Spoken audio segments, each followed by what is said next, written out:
and his title is Counting Surfaces on Calabi-Yau fourfolds. Okay, please start. Yeah, thank you very much for the introduction. And also, I'm very glad to give a talk at this AGA seminar. And today I'll talk about counting surfaces on Calabi-Yau fourfolds. So this is joint work with Younghan Bae and Martijn Kool. So today I'll focus on the foundational part. So I'll try to explain what are the first difficulties when you try to extend the curve counting theories to surface counting. So I would like to start with a brief overview what we wanted to do.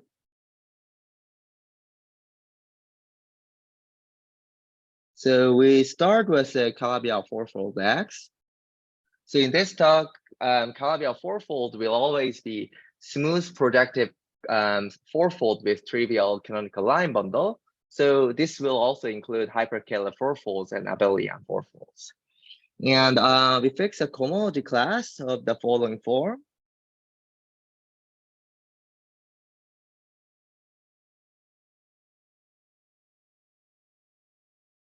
And then as a moduli space of surfaces, we will consider the Hilbert scheme. Hilbert scheme of two-dimensional subschemes.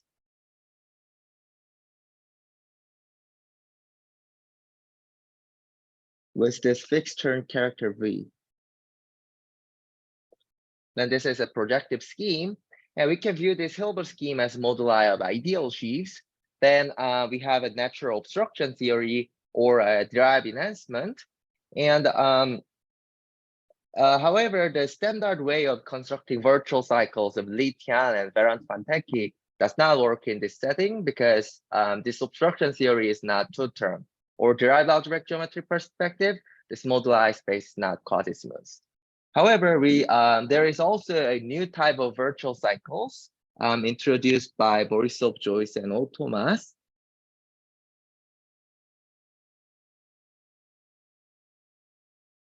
So their construction can be applied to this setting. So in this case, we also have a virtual cycle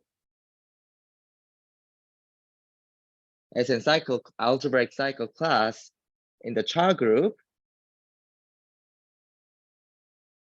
where the virtual dimension is n-1/2 gamma square, and that is deformation invariant.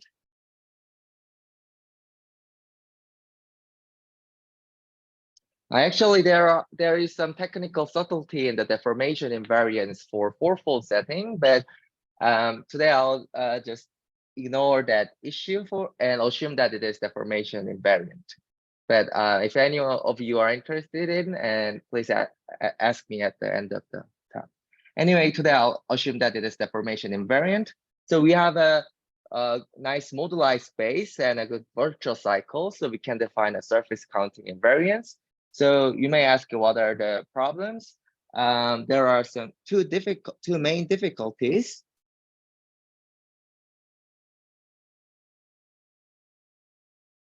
First one is that there exists free roaming points and curves on the Hilbert scheme.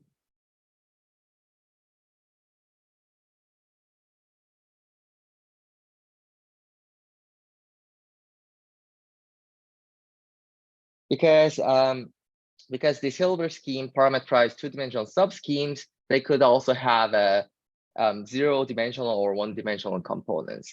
This actually happened for the curve counting too, but there were only free roaming points. But now we also have a free roaming curves too. And actually, the second one is more serious one. The second one is that this virtual cycle actually vanishes in many cases. Here I said many, but in some perspective, this happens for most of the non-trivial cases. So if this virtual cycle is 0, then all the surface counting invariance should be 0, so we cannot get a non-trivial information. So I will try to explain why this happens and how we resolve it. So for the first one, as in the curve counting case, we will consider stable pairs.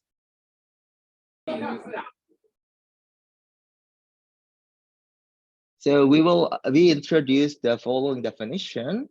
So if F is a coherent sheaf, and if S is a section, for an integer Q, we say that a pair of this sheaf F and a section S is PTQ stable if it satisfies the following two conditions. Firstly, if F has no subsheaf of codimension less or equal than Q. And secondly, if Q, the co-corner of this section, has a dimension less or equal than Q. So yeah, this is a PTQ stable condition. So actually, if we consider a one-dimensional sheaves, then this is just the usual DT and PT stability. But we will mostly focus on two-dimensional case. In this case, we have a three stability, PT -1, PT 0, and PT 1. And we can easily observe that PT -1 is just the subschemes or two-dimensional subschemes. So we call this just the DT stability. And if you look at the PT1 stability, it's actually a natural generalization of Pandari-Thomas stability, because it is just looking at a pure sheaf with a section whose co-corner has a smaller dimension. So we call this PT stability, and this is really really consists of Liouville-Potier pairs. So in some sense, this PT0 is a new stability condition that that connects this to stability. So as a picture, we can draw like following. So DT, it could have a two-dimensional components and also one-dimensional components and zero-dimensional components. So we could have all these three. And for PT0, we could still have a two-dimensional components and one-dimensional components, but the points should now lie on the curves or non-Cohen-Macaulay points on the surfaces. So we can now fully remove the points as an ordinary PT case, but we can still constrain them into lie in the curves or non-CM points. And for PT1, we still have a surface component, but the curve should lie on the surfaces and the points should lie on the curves or non-Cohen-Macaulay points in the surfaces. Yeah, this is a basic example. So now we want to look at the moduli spaces. So we construct moduli spaces using geometric invariant theory.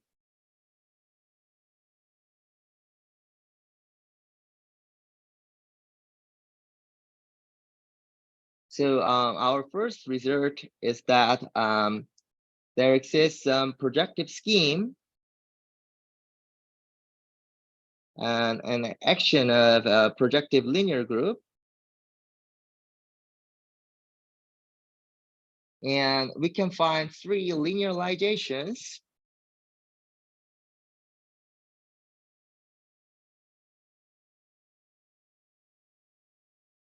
So such that if we consider the GIT quotients,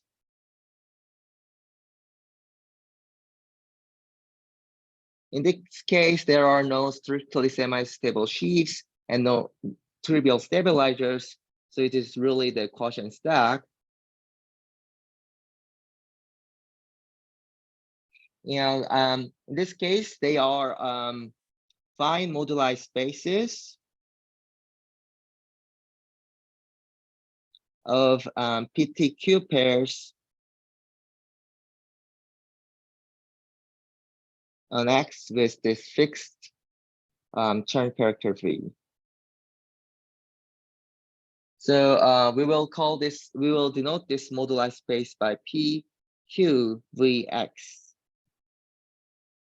So we have a moduli spaces as a projective scheme, and all these three different stability conditions can be regarded as a word crossing in the as a GIT stability condition. So for some remarks, firstly, this statement itself was inspired by a one-dimensional research.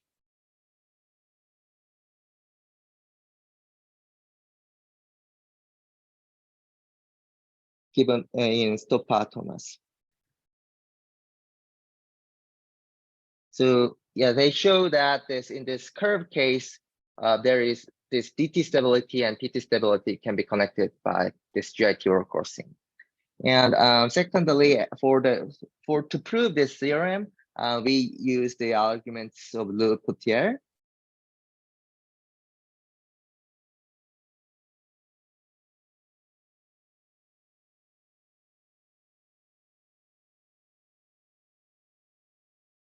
And technically, the difficult part for this compared to the Le Potier case is that now PT0 stable pair.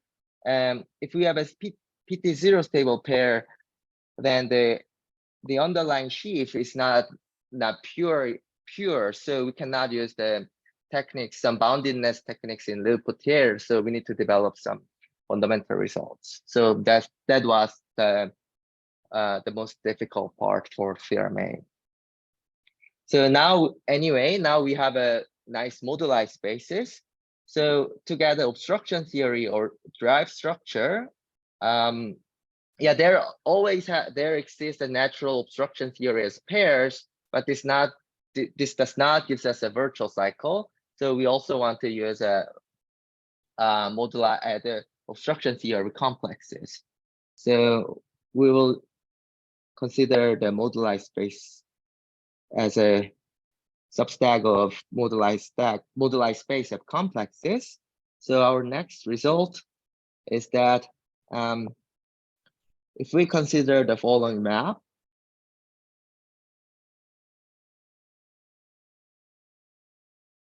to pair to the following complex,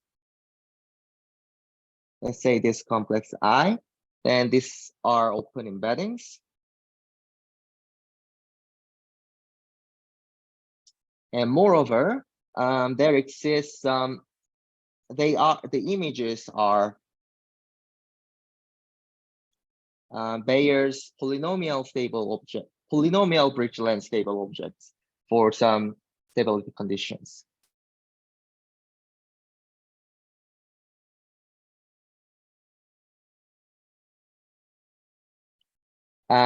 Such that so the stability conditions are given as follows. So the torsion pair is given by the following.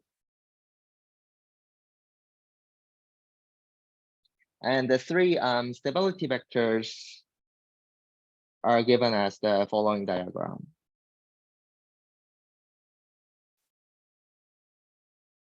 So for PT-1, which is also DT, we consider the following stability vector. And for PT0, we move this rho 0 to make it larger than minus rho 4.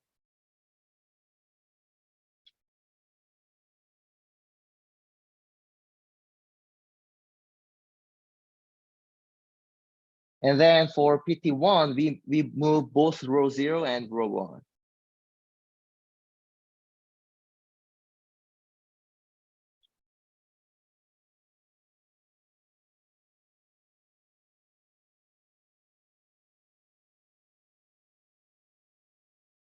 So for these stability vectors, we get this image of these maps are exactly the stable objects.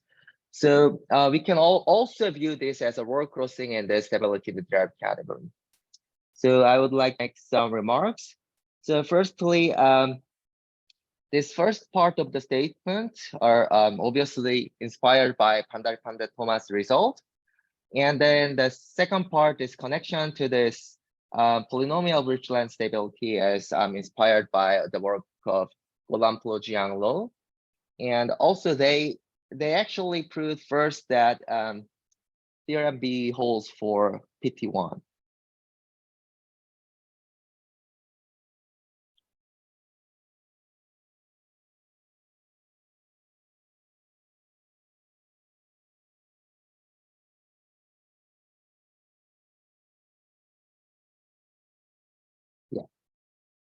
Yeah. And for the proof, we just follow the proof itself is not very difficult from the curve case. So we follow the arguments in PT and the Bayer paper. Okay. Now I'll explain about virtual cycles.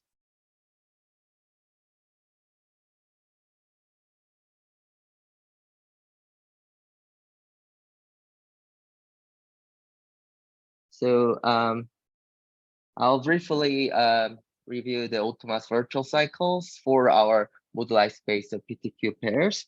So by theorem A, we have a nice moduli spaces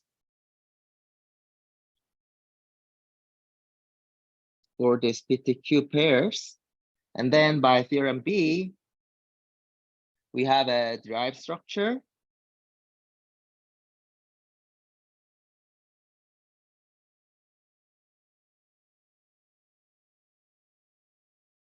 Or an obstruction theory.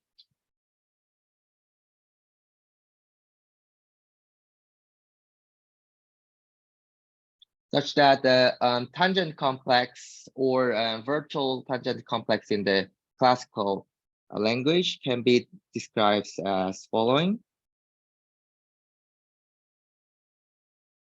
This is just given by the X groups, the traceless X groups. And then using the PTVV result, Pantev-Toen-Bakiev-Vezhur's result, we have a minus shift to shifted symplectic structure on the moduli space.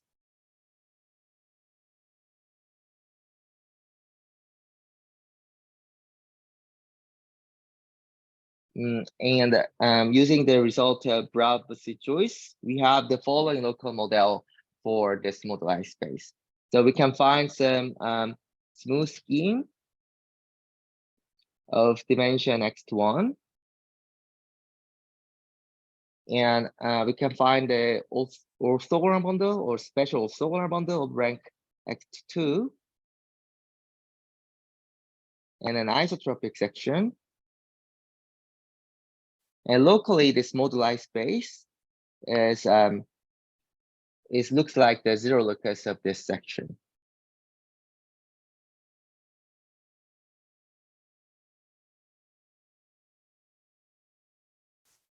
So using this local model, all Thomas constructed the virtual cycle as follows. So first, the main construction is that they constructed a so-called localized square root of the class. So this is a localization of Eddy-Dingram square root of the class.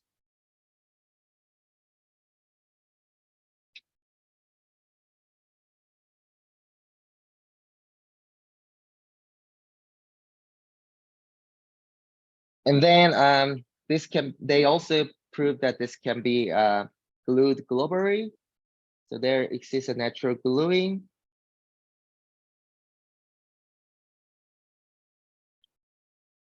Which gives us a global virtual cycle.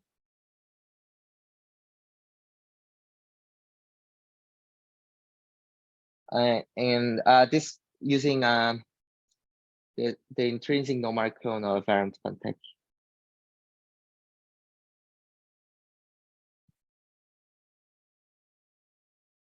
So actually, this local construction is more important, and this gluing is not very difficult using the intrinsic normal cone.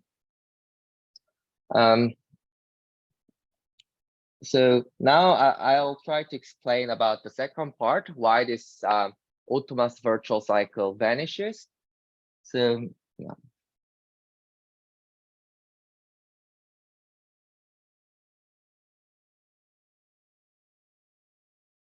I will give a heuristic argument for why this vanishes. So we will consider the following family of Calabi-Yau fourfolds. So family of Calabi-Yau fourfolds parameterized by some polydisk whose central fiber is this given fourfold. And then we will assume that the Kodaira-Spencer map is an isomorphism, so that this deformation contains all the first order infinitesimal deformations. And then for our second cohomology class gamma,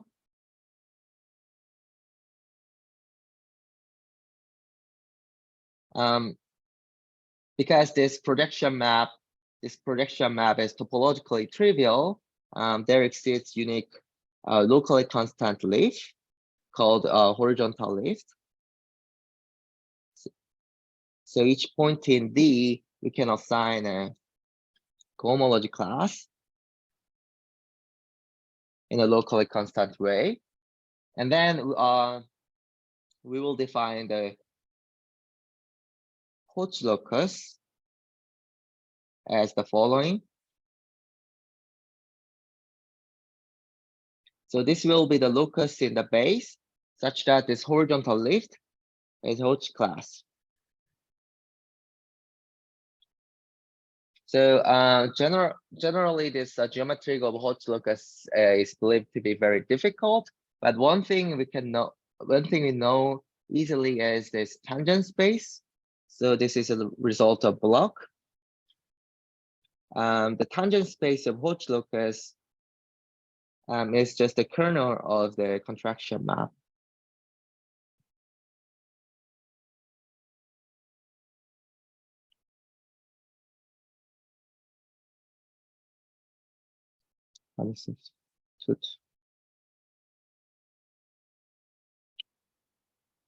So, and I'll call this contraction map as I'll say its rank is rho gamma.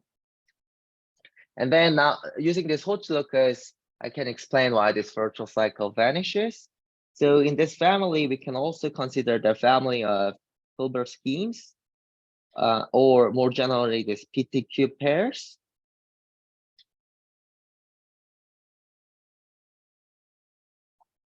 And we can easily observe that this projection map always factors through the Hoche locus. Because if there is some point in this relative moduli space, it means this horizontal lift of this gamma is represented by some surface, and the algebraic cycle is always a Hoche class, so it always factors through the Hoche locus. So what we can say is that if this rho gamma, the rank of this contraction map, if this rank is positive, then this Hoche locus is properly contained in the disk. And then the virtual cycle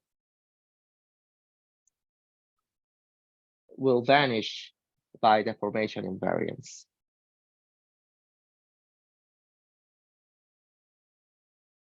Because if the Hoche locus is properly contained in the disk, we can find the point in the base where the fiber is empty. So we got the vanishing by deformation invariance.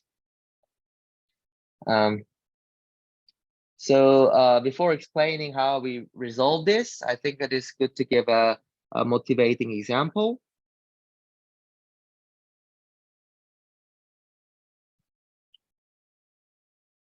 Perhaps the simplest Calabi-Yau fourfold is a smooth sextic fourfold, the projective space P5. And the simplest surface is a plane in this projective space, which lies on the sexting. And we fix the Chern character of this plane.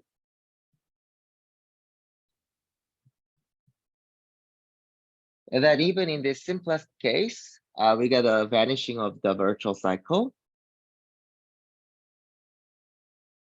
But in this case, this vanishes by two different reasons.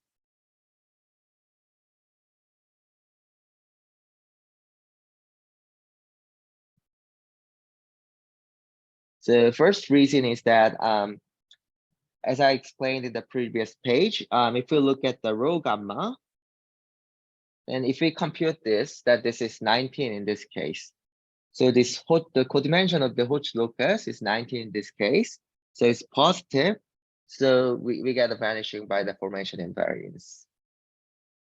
And the second reason is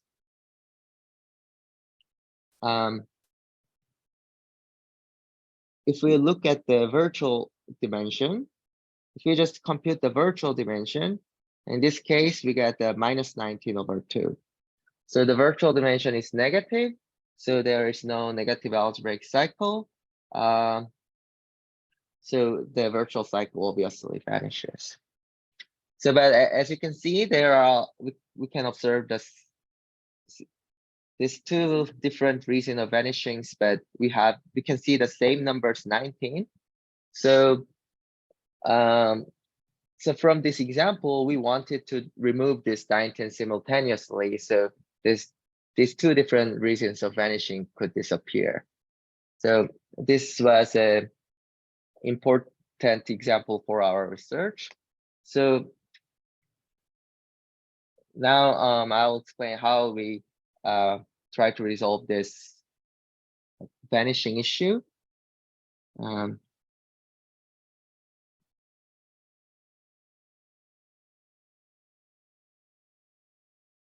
So our third theorem, which is actually the main theorem, is that for a Calabi-Yau fourfold in this cohomology class, we can construct some cycle class called reduced virtual cycle.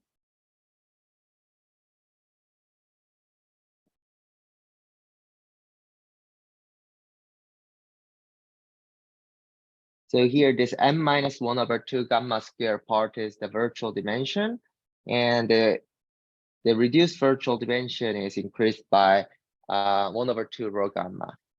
And if this reduced virtual cycle is deformation invariant, then it will vanish by the same argument.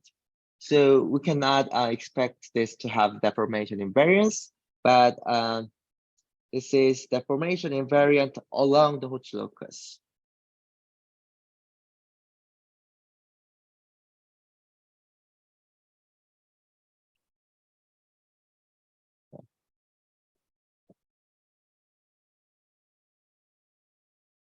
So in the next page, I will try to explain the key idea, how we what this reduced virtual cycle is. Before that, I would like to make some remarks. So the statement was actually inspired by reduced curve counting in surfaces.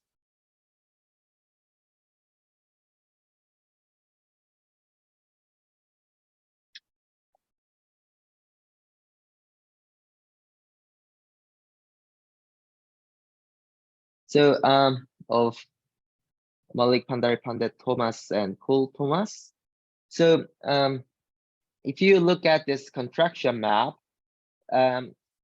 so for like curves and Calabi-Yau threefolds or Calabi-Yau fourfolds, this part is always 0. So the Hodge locus is always all the polydisk, and this vanishing does not happen. So for curve countings and Calabi-Yau threefold or fourfold, we don't have to care about this. But if we consider like curve countings and surfaces, then this part is H2OX.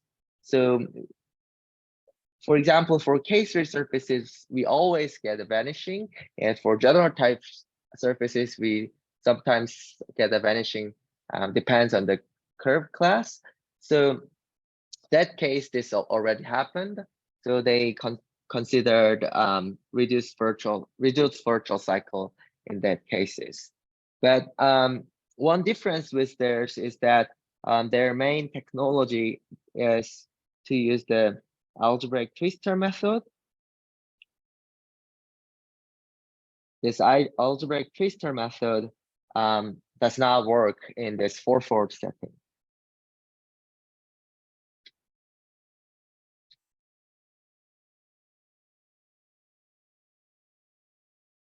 So instead, we use ultimately we use the cosection localization of Kim and Lee.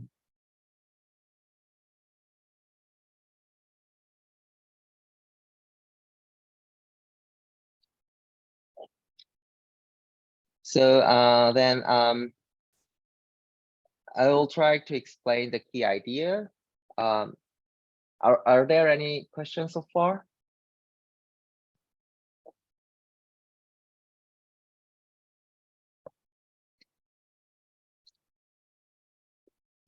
Okay, I'll try to explain the key idea.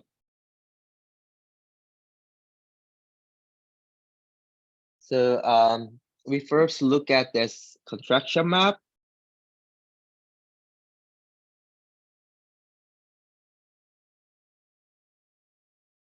Now this target is actually isomorphic to the dual of H1. And actually this map can be realized as a symmetric bilinear form. And then we will also consider the obstruct. So this is a deformation space of this Calabi-Yau fourfold X.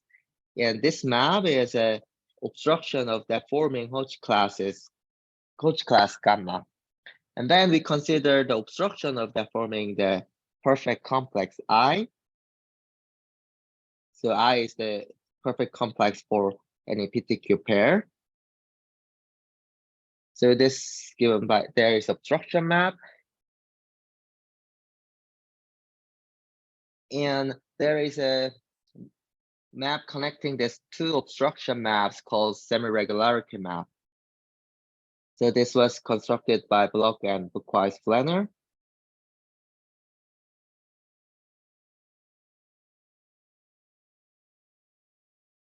So actually this triangle exists for arbitrary dimensional variety and arbitrary codimensional, arbitrary perfect complex.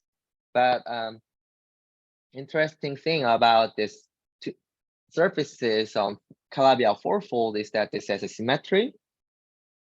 So here there is their duality, and this part are dual to each other. B gamma is symmetric, and this obstruction map is dual to the semi-regularity map. So this symmetry is a new feature in the Calabi-Yau fourfold setting. And now, so I'll explain how we got this reduced virtual cycle. We first choose some subspace of this deformation space of X, which is non-degenerate with respect to this symmetric bilinear form B gamma.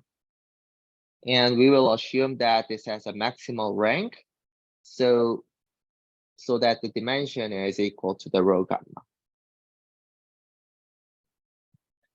And then choosing this is equivalent can be understand that follows. If you look at the polydisc as before, and then choosing V is same thing as choosing transverse of slice to the Hodge locus.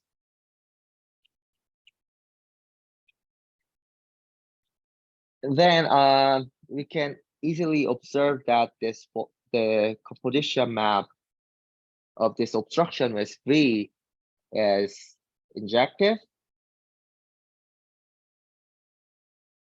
So we can decompose this obstruction space X2 into image of this V and the orthogonal complement of this.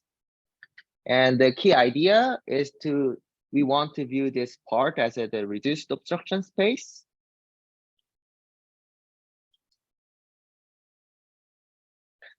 So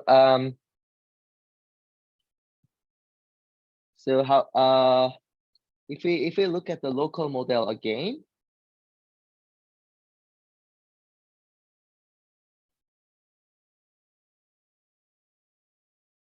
and then this means that we can decompose this bundle E by some reduced part and some trivial part for this V. So we can also decompose this section by reduced part and something in the other side. And so the idea is we want to use only the square root Euler class of the reduced part. And so the conceptual localization makes this work. but in some sense it is a shortcut because cosection localization does not assure this part is 0. But using some derived reduction, we can actually show that this is 0. This part is actually 0, and this construction,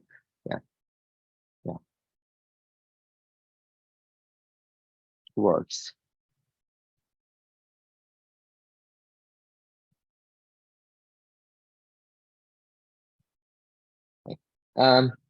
So the relation to cosection is that if you will look at this map, and each element in V is actually gives us a cosection because it gives us an element in X2. So dually, so if I have an element in V, then we get a dually we get a map from X2 to the C.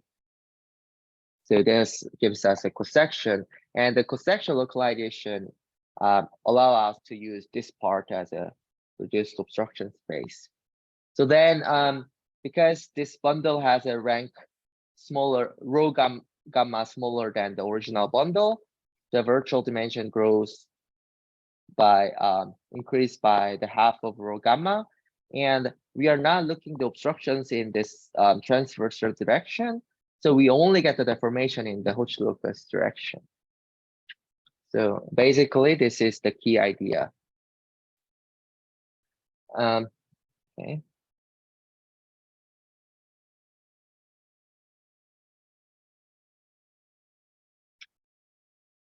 Now, yeah, I'll talk a little bit about this derived reduction.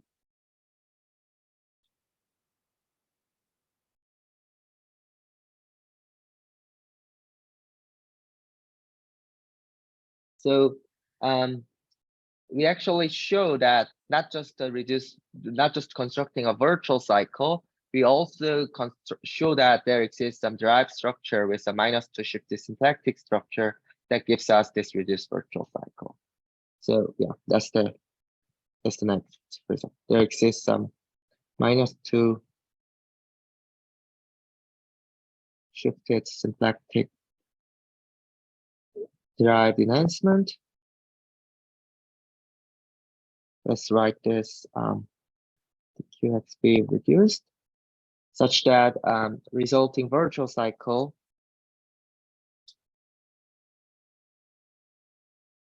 is the reduced virtual cycle we constructed.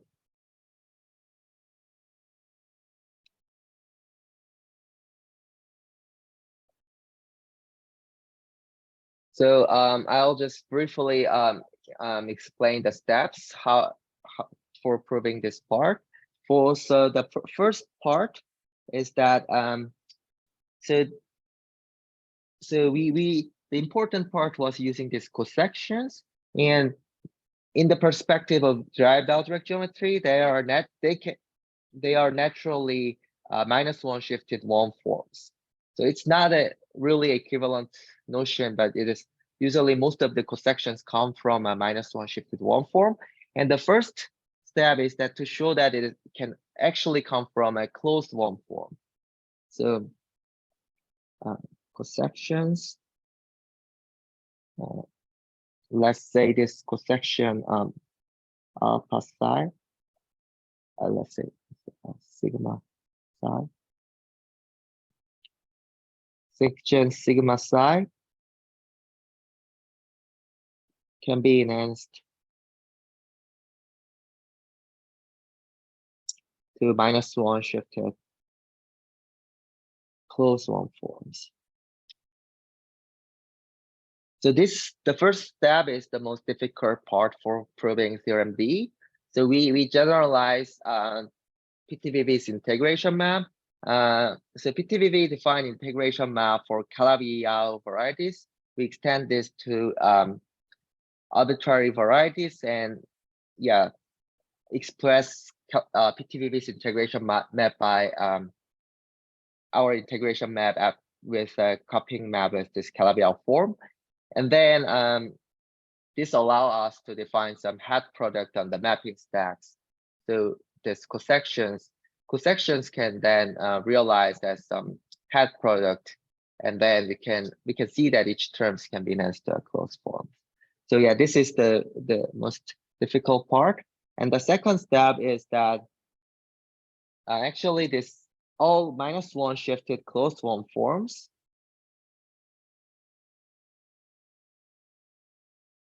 are exact.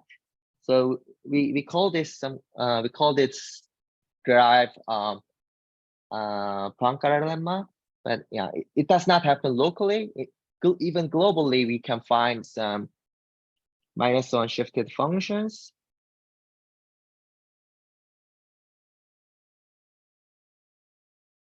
Such that this closed form form can be given by the Dirac differential of these functions. So we can show this. And the final step is just to take the derived zero locus of these shifted functions.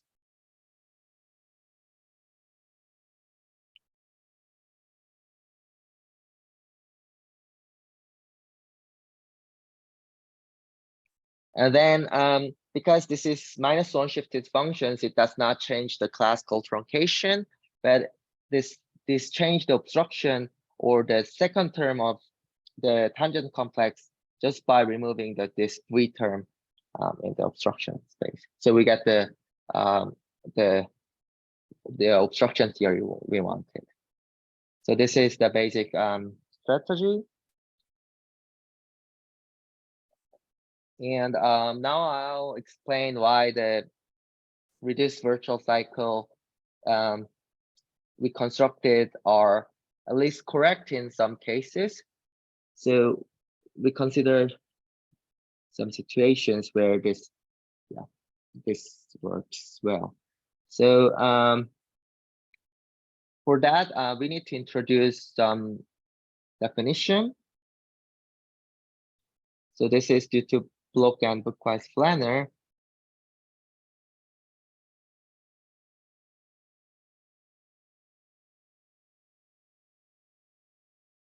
So if a certain surface, or let's say, okay, for us, if a pair, PTQ pair, is semi-regular, if this semi-regularity map is injected. So yeah. So one thing we can observe is that certain PTQ pair is semi-regular if and only if this moduli space of PTQ pairs is smooth of the reduced virtual dimension.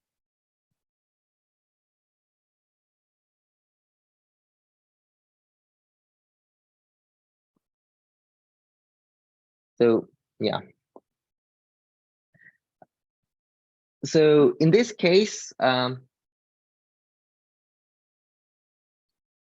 reduced virtual cycle is actually just a fundamental cycle of the moduli space. So we view this semi-regular case as the ideal situation because it is smooth and the reduced virtual cycle is equal to the fundamental cycle. But even in this semi-regular case, if we just use the ordinary autonomous virtual cycle, then it vanishes. So to give some examples of semi-regular case, if we consider a smooth sextic surface, a smooth sextic hypersurface, so sextic Calabi-Yau fourfold, and a surface that is complete intersection in P5,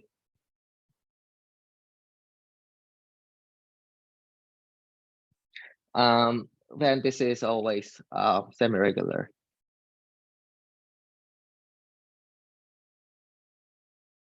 As a DT pair. So the motivating example that I explained. So this part, in this case, actually, in this case, this moduli space is smooth of dimension 0. And even in this case, the reduced virtual cycle, the ordinary virtual cycle vanishes, but the reduced virtual cycle equals to the fundamental cycle, which is in this case is zero-dimensional cycle. So it's just the fundamental cycle of a point. Okay.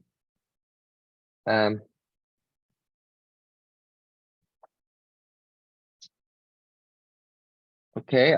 Finally, I would like to say about our application to variation Hodge conjecture.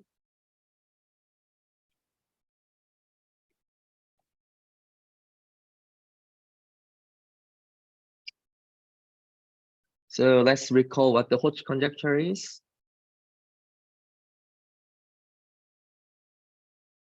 The Hodge conjecture means that if X is some smooth projective variety over the complex numbers, then the cyclic class map from the child group to the cohomology in the Hodge piece, the middle piece of this map, is surjective. So this means that all Hodge classes are algebraic. So the known cases are codimension 1 and dimension 1 case.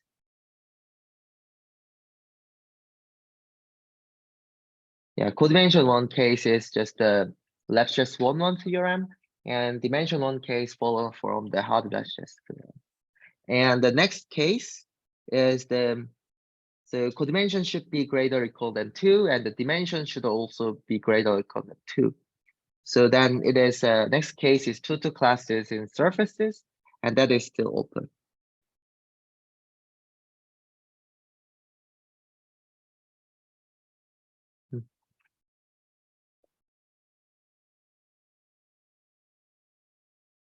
So yeah, this is the case where we actually care the topic of this talk, the surfaces and fourfolds. So now I will also want to explain what the variation Hodge conjecture is.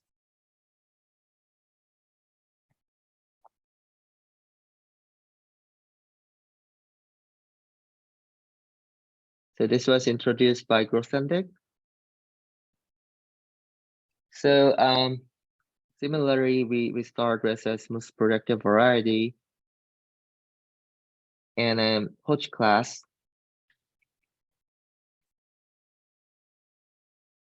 Now we first assume that this Hodge class is algebraic. Then the variation Hodge conjecture says that the formations of this Hodge class, this algebraic class, as Hodge classes are also algebraic. So yeah, so if we assume the Hodge conjecture holds for all smooth projective varieties, then obviously variation Hodge conjecture also holds because all Hodge classes are algebraic. And in some cases, we can go back for abelian varieties. Like if we know the variation Hodge conjecture for abelian varieties, then we can also deduce the Hodge conjecture. So yeah.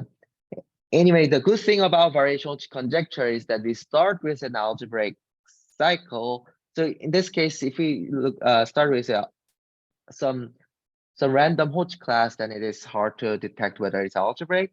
But if we start with an algebraic class, then in this starting point, we can know the situation well. So we just have to deal with how this can be deformed. So this is good thing. And yeah. Anyway, for the variation Hodge conjecture, the strongest known cases is Bloch's result. The Bloch's result is that if we can find a semi-regular subvariety that represents gamma, then the variation Hodge conjecture holds. And our last theorem is that if X is a Calabi-Yau fourfold, then if what we constructed the if this reduced virtual cycle, if this is not zero in the child group, then the variational conjecture holds for this pair. So yeah, so this this immediately recovers the result of block, because if there is some semi-regular element, then this moduli space is smooth of expected dimension, and the reduced virtual cycle equals to the fundamental cycle, so it is obviously non-zero. So it immediately recovers the result of block, and there are some non-semi-regular examples too. And so technically proving this theorem is not easy, but conceptually this is very easy, because we know that this reduced virtual cycle is deformation invariant along the Hodge locus. So if this is non-zero in one point, then it should be non-zero in all the other points in the Hodge locus. So if certain cycle is non-zero, then the moduli space is non-empty, so we can find some element in deformation of gamma. So yeah, and this is the end of the talk, and yeah, thank you for listening. Oh, thank you for the great talk. So are there any questions or comments?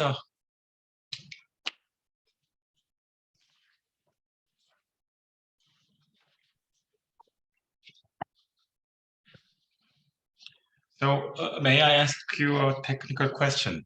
Sure, sure. So do you know an example of a -1 shifted one form which is actually not closed?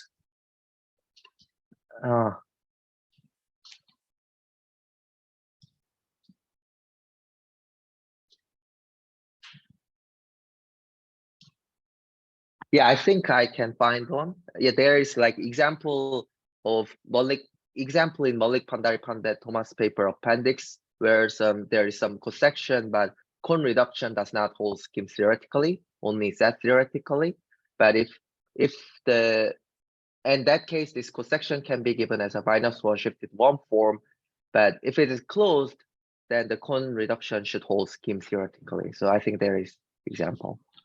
So is there some kind of Drem cohomology theory for -1 shifted forms? So if you have a so there should be some closed, closed -1 shifted one forms, non-closed -shifted one forms, exact one forms. So presumably you can think about something like Drem cohomology for -1 shifted one form. Yeah, but yeah, it depends. Actually, this exactness, I think it depends on the for one form there is no ambiguity, but if we look at like P forms,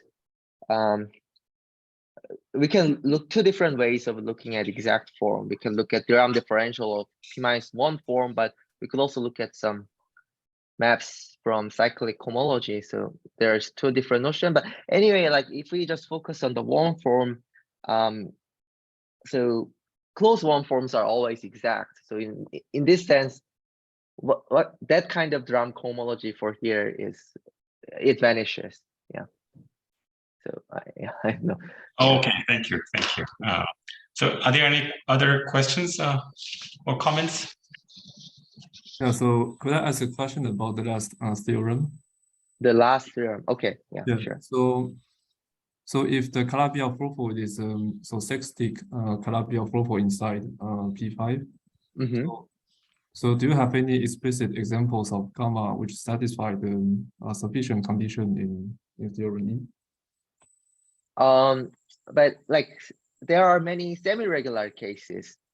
I mean, like all in the sextate. Yeah, maybe. Yeah, Sorry? beyond semi-regular cases. There are examples, but like semi-regular cases, there are more, like semi-regular cases are rare, but it's hard to, there are much more non-semi-regular cases, but it's hard to really actually find the non-semi-regular cases. So yeah, I mean, there exist, but in Sextiga, we don't know yet, because the simplest one is complete intersection, and they are semi-regular. And like next example we consider is like Veronese surfaces. They are also semi-regular. So yeah, so semi-regular surfaces are not, but yeah. But if you want a non-semi-regular example, you can consider something like, if you consider the K3 times K3 and some product of two curve classes, product of two curves, then we can find an example where this is non-semi-regular, but the reduced virtual cycle is non-zero.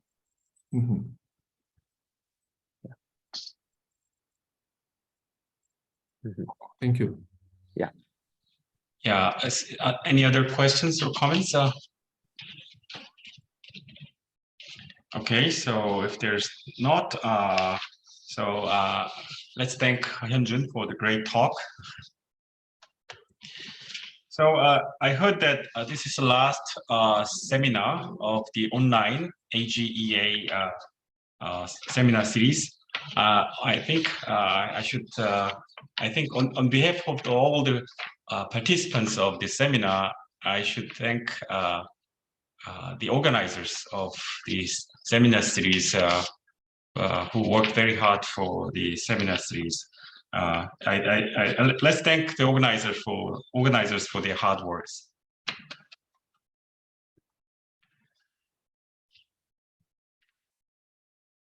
So yeah, so okay. Thank you very much. Thank you. Yeah, so maybe Junkai or Kawamata sensei want to say, yeah, would like to say something if there is any. Professor Kawamata would like to say something. Yeah. So I'd like to thank everybody who participated this seminar series, especially the Junkai and Lin, and so they helped the organization a lot. So thank you very much. Yeah, so thanks to everybody for your participation. And so we yeah, this is the end of the AGEA seminar series, but we're going to reinitiate our AGEA conference this the coming November in Seoul. So yeah, so in any case, we will meet again pretty soon. Okay, so thank you. Thank you. So we'll see in Kiosk. Yes, yeah. So yeah, happy holidays and happy New Year's. Yeah, Happy New Year. Happy New Year.